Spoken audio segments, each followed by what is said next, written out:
Heinrich. Thank you, Chairman.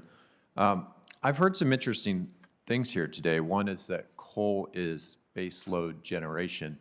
And I say that because the average capacity factor for coal generation in the U.S. now sits well below 50%.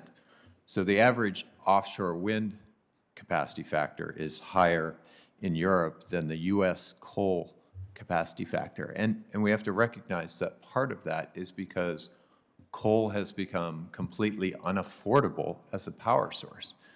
If you look at Lazard or any of the independent analysis of what wholesale costs are for various different generations, and you have solar at 3 to 4 cents a kilowatt and wind at 3 to 5 cents a kilowatt, and then you have coal at 7 to 16 cents a kilowatt, or nuclear at 13 to 20 cents a kilowatt, you understand what some of the market pressures are here and why we're being asked, for example, to subsidize nuclear power.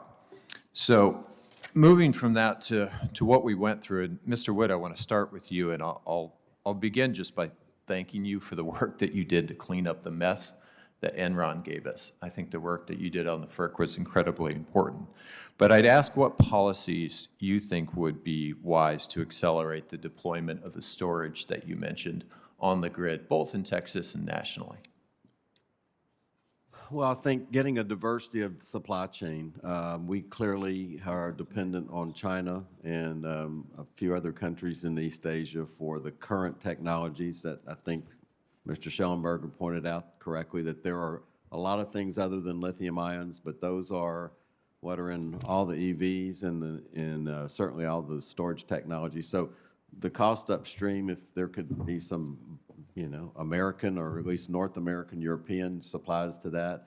The policies in the U.S. Make it as easy to interconnect a battery as we've made it to connect gas plants and windmills. Yeah. We're, of course, version 1.0 talking with our utilities. We haven't done it before, but it's not easy learning to get these things done one by one. I think the market policies in most of the organized markets are very friendly to batteries, so I think we've got that box checked. So interconnection is really a big Interconnection challenge. is important.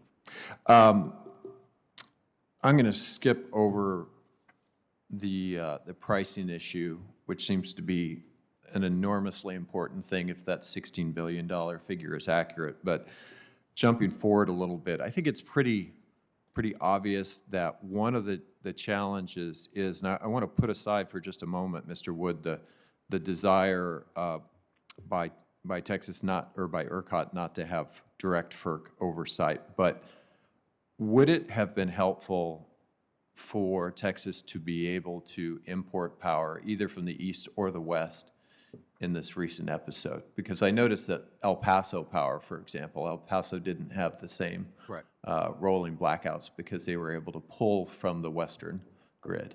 And they're directly interconnected with it. We do have some gates in the wall. You have DC connections, but Yes, you don't have direct connections. Correct, that's right. And there actually are proposals to put more of the DC ties in both east and west. To be honest, a few gigawatts wouldn't have hurt, but it wouldn't have saved us from really what was a 20 gigawatt shortfall.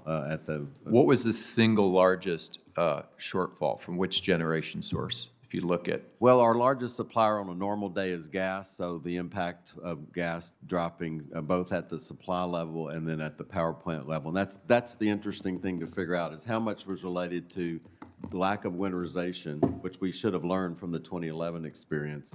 How much was done from that, and how much actually had to do with the supply system or the upstream issues from the gas wells all the way down to the power plant. right. So for Mr. Astana at PJM, I'm curious, we've talked about the need for increased transmission, but there are also technologies like power flow control that can help us use the existing transmission much more effectively. Dynamic line rating, storages transmission, topology optimization.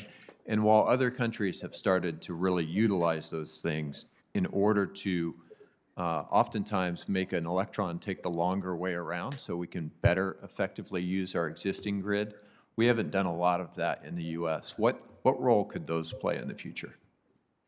Yeah, Senator Heinrich, I think that that's a great question. At PJM, we're involved in almost all of those technologies, either in implementation or in piloting. So dynamic line readings, you talk about carbon core conductors, storage as a transmission asset.